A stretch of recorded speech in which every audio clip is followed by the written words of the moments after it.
A college student is found murdered inside her locked apartment. The window is damaged. The murder weapon is still lying on the bed.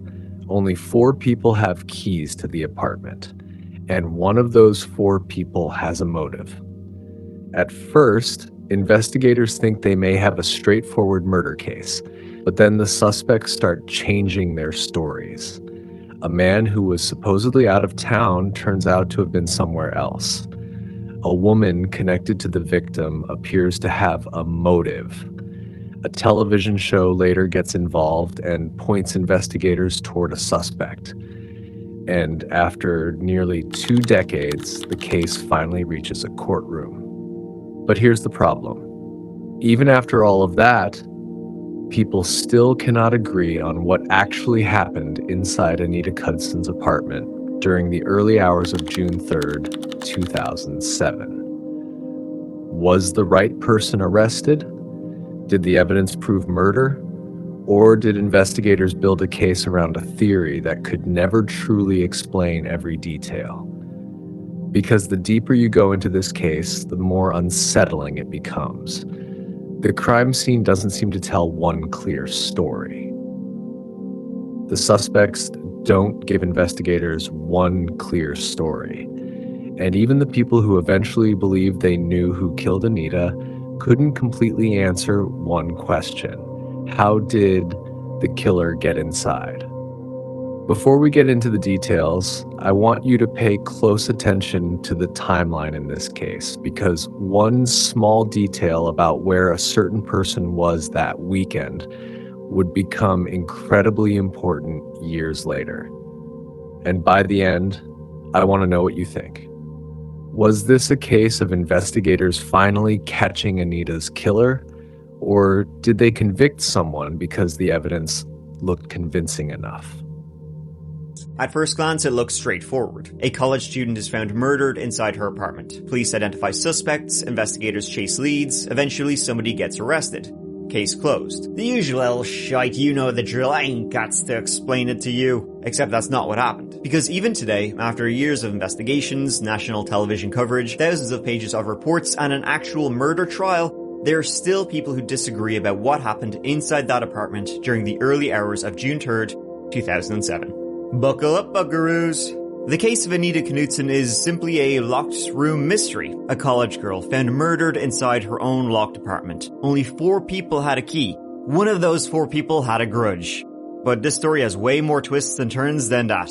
There are people who are convinced that the police got the right person, and then, of course, there are people who are equally convinced they ain't done it. Yeah, this is going to be an obvious and frustrating one, to be completely honest with you, because, I was researching into this case for quite a while, and I kept coming across more and more stuff that just made me absolutely infuriated about how this case was handled. From the investigators, to the suspects, to the true crime TV show that messed up the entire case. Our story begins in Minot, ND. ND standing for actually no it doesn't. It really begins in Orange County, California. That's where Anita Knutson was born. Anita was adopted as a youngling to parents Gordon and Sharon when she was only 5 months old, living in Anaheim.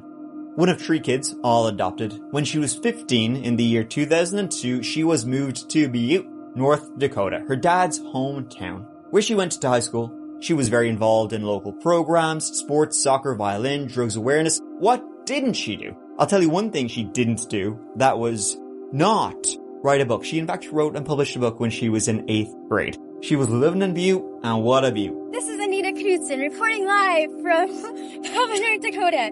There is a ginormous tornado coming towards us from the southeast. It is getting kind of bad. Anita Knutson eventually decided that, you know what, university, that newfangled thing, it was for her. And so she started attending Minot State University in the year 2006 with the goal, ladies and gentlemen, becoming an elementary school teacher. She hated kids. Minot is home to around 50,000 people, the 4th biggest city in the state of North Dakota. Minot State University, the home of the Beavers, lies north of downtown, with about 3,000 students attending. Not a big school, but it has a decent reputation, built on affordability, community, and smaller class sizes, leading to more direct support. If you looked at Anita's life in the spring of 2007, she appeared to be doing exactly what thousands of young people her age were doing. Anita threw herself into college in much the same way she approached everything else. She attended classes, she worked jobs, she maintained friendships with basically everybody around her. When she wasn't studying, she had not one but two jobs, one as a housekeeper at a local inn, the other working in retail. She was, as you can imagine, a go-getter. She was studying, living in the dorms, working. And you know what, when she wasn't working, when she had like some weekends off, she was back to Butte, an hour away, helping out the L one and the L fella. So as you can gather about Anita Knutson, she was a busy person, always doing something. And when she wasn't doing something, she was doing something. Close with her family. You know, she was always on the phone to them or driving back to see them, which, as I said, they only lived an hour away back at Butte. So when, in early June 2007, when her family couldn't get in touch with her, she was always doing something. They didn't really think too much of it. She was busy with classes, extracurricular, working. Hey, come on. The list of things to do in Butte? That's the sound of wind. It's empty. But then her family began to realize the last time they heard from Anita, it was getting further and further away from that. Anita spoke to her mom on Friday, June 1st, when she got home after work. Saturday and Sunday came and went, and soon she stopped responding. The last time anyone heard from her were some text messages in the wee hours of Sunday, June 3rd. It was on Monday, June 4th, that her dad, getting a bit weird now, he decided to drive down over across to Minot and, just give her an L knock on the door. See if everything was, okie dokie. By this stage, in her sophomore year, Anita was living off campus with a friend of hers, Nicole. But it was only like a 3-minute drive from the university. And when her dad arrived, he saw her car outside. Locked. However, peering into her bedroom window, he was able to make out a figure face down on her bed. Anita's dad ran to the property manager, banging on his door to be let into Anita's apartment, while 911 was called. Is this a police department? Yes, it is. I had a father come to my apartment here to check on his daughter. We just came in the apartment. I think she's dead. And what makes you think that? Or is she moving? No, she isn't. We came into the apartment. Her dad went over to her and he goes, "Oh my God, she's cold and there's blood." That's what her father said. I didn't touch her, but I see there's blood on the blanket. What happened to Anita Knutson? We're still having this question. Anita was very popular, hardworking, and active in the community person. What was done to her was pretty unthinkable. Unthinkable to most people, in fact. But someone had done more than thinkable. They had doneable. Anita was found on her bed in her bedroom. The screen over her window had been removed. It was slashed. Had someone broken in during the night through the window? Anita had been stabbed twice in the chest. She also had some slight knife marks to the neck, as if the killer had held the knife there before going in for the kill. The knife was still there on the bed. The room was messy by normal person standards, but it didn't seem like there had been a fight or a struggle in there, like Anita had been caught off guard. Her purse was there, cash inside the purse. Didn't look like a robbery. No drugs nor alcohol in her system. No signs of sexual assault either. So either the killer got in through the front door or via the screen window and they got in and out that way. Now, the front door, only 4 people had a key. Anita, Nicole, the maintenance guy, or the landlord. Police spoke to the maintenance guy first. He was the one who actually removed the screen when people showed up to Anita's place that morning. He had seen that it had been cut, and so he thought it was, damaged. He pulled the screen off, but he would say when he was removing the screen and Anita's body was just on the other side of the window, he would say he didn't look in the window, he didn't see anything, and it was very dark inside Anita's bedroom. She didn't actually get any light in it. Her window, as you can see in the videos, her bedroom window was on the side that was in the shade. He had no idea there was a dead body just a couple of feet away. But he would say that examining the screen and where the cut had been made, it looked to him more like somebody had cut their way out. Like the cut had been made from the inside going out, rather than somebody had been cutting to get in. So that meant that whoever cut the screen had already been inside the apartment, so it must have been someone with a key. Her roommate, the person who lived in that apartment, was called in. Nicole Thomas had been out of town that weekend on her parents' farm, was only coming home when police called her. to the crime scene. She got any guys or anything that she's interested in or that are interested in her? I don't know. She was going to school, so a lot of guys were interested in her. What else can you tell me? She have lots of friends? Yeah, a lot. Popular girl? Yes. Nice girl, I assume? Is there anything else you want to add to the statement this time, Nicole? No. The knife marks to the neck, like someone had held it there, seemed to indicate they were angry with Anita, threatening her, scaring her, which pointed towards it being someone she knew. Maybe someone who wanted to know her better. I mean, a girl like Anita, there's gotta be a lot of guys, right? She's pretty, she's popular, she's active, she's gregarious. Maybe somebody was sniffing after her. Someone who broke into her home in the middle of the night when she was home alone. Or maybe she let them in. And then something happened. She was alone that weekend, no witnesses. An old high school flame happened to live just down the road. His name was Tyler. He was hanging outside the crime scene trying to have a go. He, in fact, would say he had a crush on Anita. A crush she did not reciprocate. They'd gone to high school together, they'd gone to prom together, and then maybe Anita, shot that shit down coast to coast. And maybe he wasn't a fan of her shooting that down. This fucking guy was not a fan of that move. And maybe he attacked her in the middle of the night. Do you have anybody mad at her that you can think of? No one. Male or female? No. No? Had a crush on her? Did she know that? Yes, she did. Did she pick the other boys around and didn't want to go out?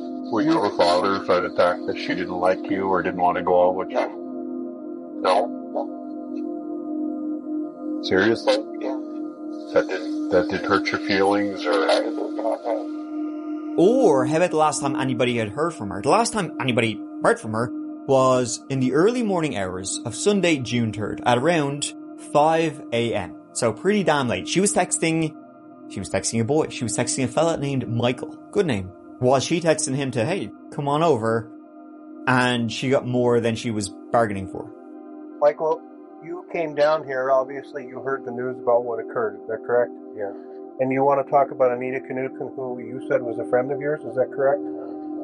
We always texted back and forth because I work during the day, and I work from the morning until the evening, and she works from the evening until late at night usually. And we were always trying to talk to each other, but we were never on compatible schedules. So when she would get off, I would text her, and usually we talked for a couple hours. Either she said goodnight or I'd say goodnight. Well, I guess the million-dollar question is here: who would want to hurt her? I don't know anybody would want to hurt her. She was a really nice person. I asked her what she's doing. She said, I'm in the fuck. So you're home alone again? And she goes, yeah. Because usually our roommate shows up midway through our conversations while our roommate didn't show up. Did you do anything to hurt her, man? Out of all the people initially taken, most seriously as a suspect, Michael was, in fact, that guy. He was the last person she was talking to. He knew she was home alone. Maybe something. A witness would come forward saying they saw a man in the area that night running. And the witness said it looked like he could have had stains on his t-shirt. Could have been anything. Could have been blood.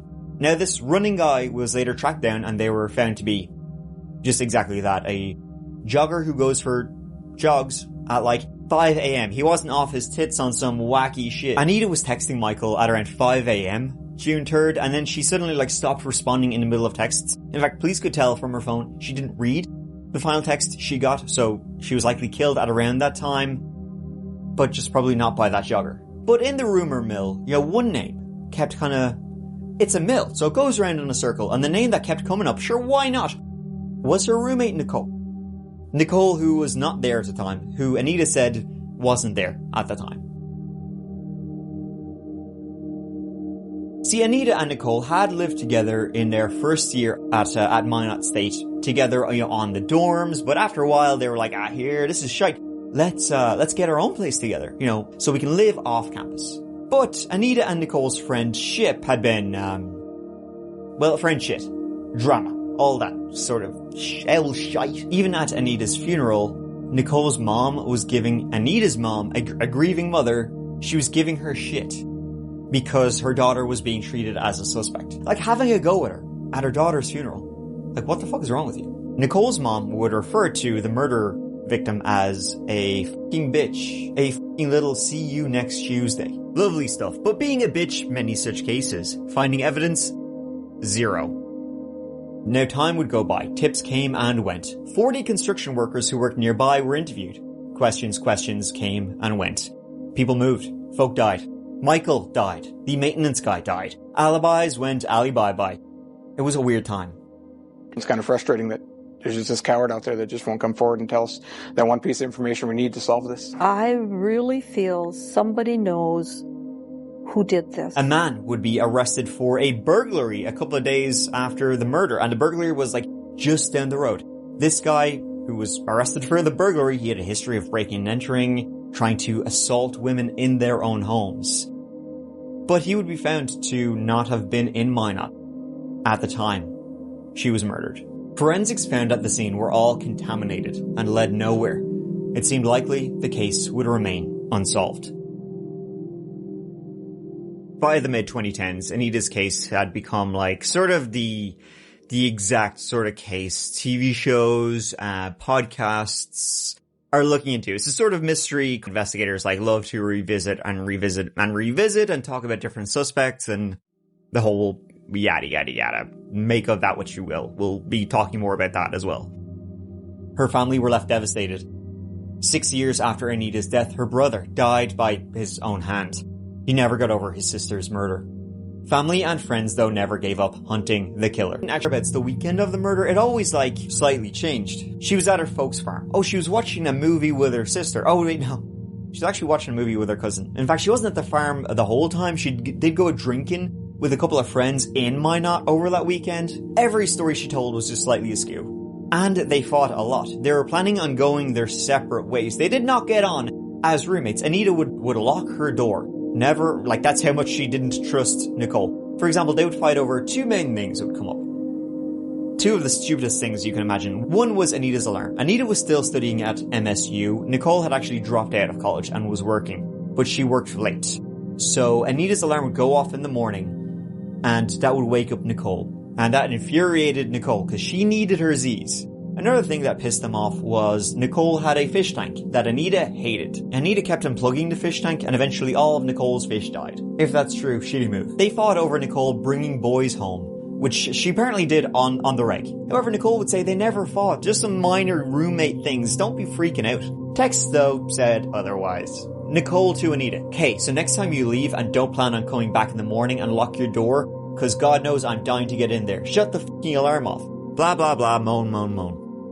And just for the heads up, my dad and I are going to talk to the landlord ASAP and see what we can do. Because honestly, I have no idea what I did to you to make you all of a sudden be all weird on me. But I'm gonna tell you right now, because I sure as hell ain't gonna put up with it till December. This sucks. And I may sound like a bitch, but what goes around comes around. I've tried the being nice strategy and that obviously didn't get the point across.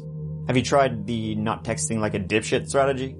Now, the front door to the apartment, it only locked or unlocked if you had a key. It wasn't one of those doors that when you close it, it automatically locks. And I think, unfortunately, we can say Anita did not lock the door. So that meant it must have been one of the 4 people, well, the other 3 people who did have a key. Nicole, the maintenance guy, or the landlord.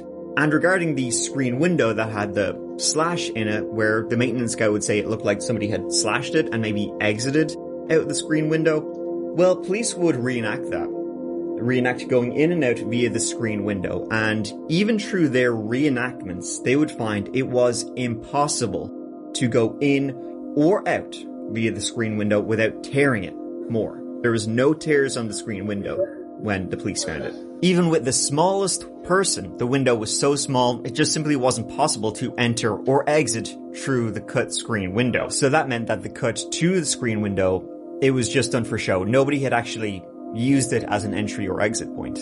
Again, pointing to, it must have been somebody with a key. As the 10th anniversary approaches, Anita Knutson's family and police reflect. Nearly 15 years go by, and still no arrests in the case. 2007 murder of 18-year-old college student Anita Knutson. Actually got drunk at a party and confessed to killing her.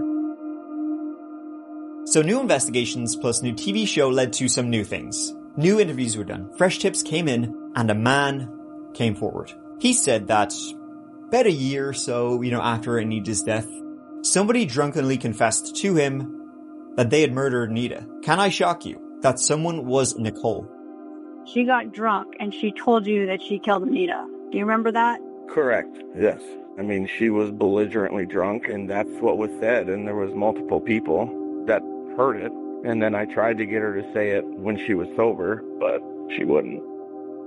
By this stage, Nicole was married, still in Minot, had a kid, and was still on Facebook complaining that she was being treated like a suspect. It's just hard being the person everybody looks at.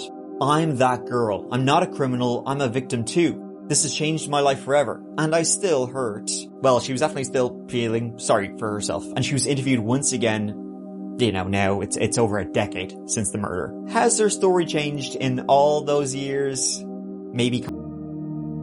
That she comes in and says that her roommate was killed. She came after the homicide and was telling me, and just look, and she said, so long as I keep my mouth shut, I'll be fine. I don't know why they are, you guys. I didn't say any of this stuff. There's so many stuff. All of these people are liars. Okay, I want to get a lawyer. We're not attacking. I'm not not trying to lawyer. attack you. I don't want to talk anymore. That's fine.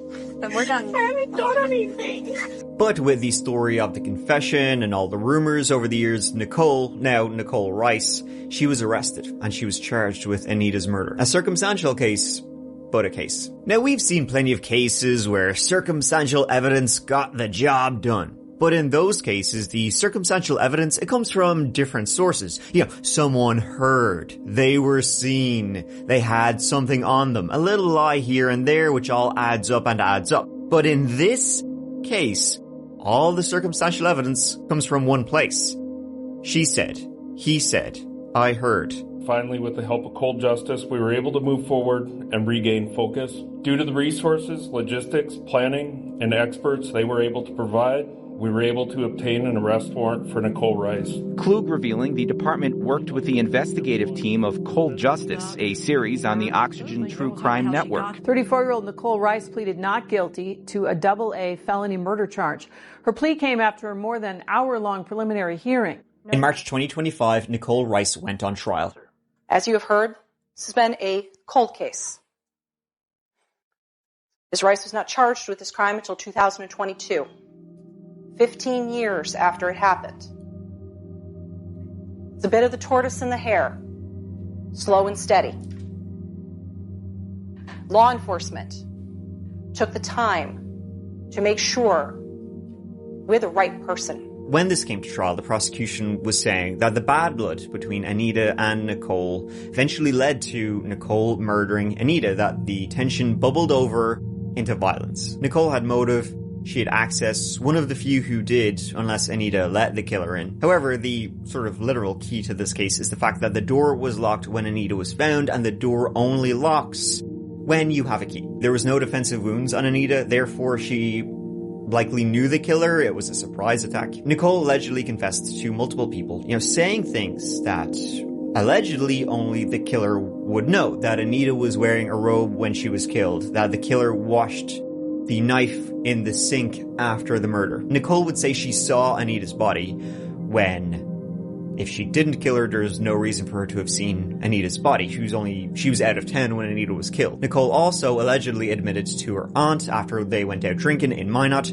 She went home to the apartment where Anita was for a couple of hours just to grab some clothes, which likely around the time Anita would have been killed. 3 people would testify that she'd confessed to them. Her alibi was all over the place. We were sitting on the couch, Nicole and I were sitting on the couch, and a couple buddies were playing video games, and someone from the kitchen was talking about it, and that's when it was stated, the comment.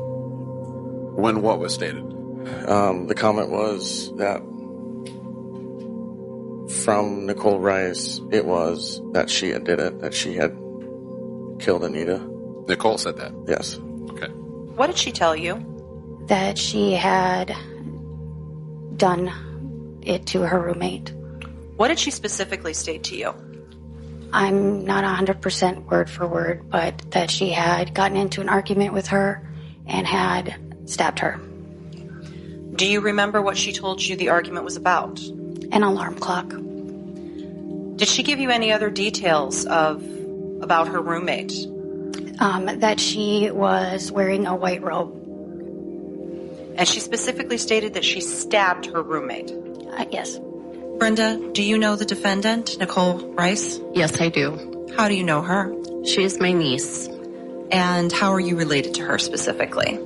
My brother, Kevin, is her father. Okay. Now, Brenda, let's just get this out of the way. You're here pursuant to subpoena, is that right? That is correct. Okay. You don't really want to be here, do you? Not at all. Okay. This is very difficult for you, isn't it? Yes. Okay. Did Nicole talk to you about Anita's murder during that time? Okay. It was so horrible. She said, to just see Anita lying there, but she looked so peaceful, covered up. Did she say with anything a robe, and said that there was a bowl of water in the bathroom sink, that whoever did this washed themselves up and washed the knife up. Well, the defense came into the courtroom prepared for exactly that argument. And honestly, the defense's strategy was fairly straightforward. They just attacked everything because nothing was certain. They attacked certainty itself. Are you sure about that? This was 18 years ago. Are you sure that that's what happened? That that's what she said? How can you be sure about something that happened over 10 years ago? The defense said that it was all circumstantial. And Anita died in 2007. We're sitting here in 2025. But what changed between now and then? And I'm going to show you what changed. I'm going to tell you what changed. The witnesses are going to show you what changed. It was pressure from a TV show, a nationally syndicated program that came in, worked with the Minot Police Department, didn't dig up anything of substance, but put an incredible amount of pressure on the state's attorney's office, the police department, to bring charges in this case. Nicole got charged after a national media circus descended on Minot. There was no forensic evidence, the investigation was shoddy at best, and you can poke holes in all of the witnesses' stories. And again, this was all done for ratings for a TV show. There was no DNA, there was no fingerprints, there was no murder weapon tied to her, no blood evidence, no forensic evidence placed her in Anita's bedroom at the time of the murder. Prosecutors were asking the jury to piece together this entire puzzle from circumstances, from recollections, and almost entirely from witness testimony that came from 2 decades ago. And 2 decades is a long time. And at the end of the trial, Nicole Rice was found not guilty. 421. Verdict form. We, the jury, duly impaneled and sworn, find the defendant, Nicole Aaron Rice, not guilty of... Dated at Grand Forks, North Dakota, this 26th day of March, 2025. Is this the jury's verdict? Can you calm down a little bit, please? Is this the jury's verdict? Okay, the juror nodded, jury leader nodded. Ms. Sorgan, do you wish the jury polled? No, Your Honor. Mr. Sand, do you wish the jury polled? No, sir. All right, ladies and gentlemen of the jury, thank you very much for your service. We appreciate the time that you've allotted for this case. You are now excused. My admonition no longer applies to you, so you can talk about this case if you choose to do so, and you can also not talk about the case if you choose to do so. Please rise. Ms. Rice, you've been found not guilty. You are discharged. Thank you. This hearing is closed. Your Honor. She was free to go.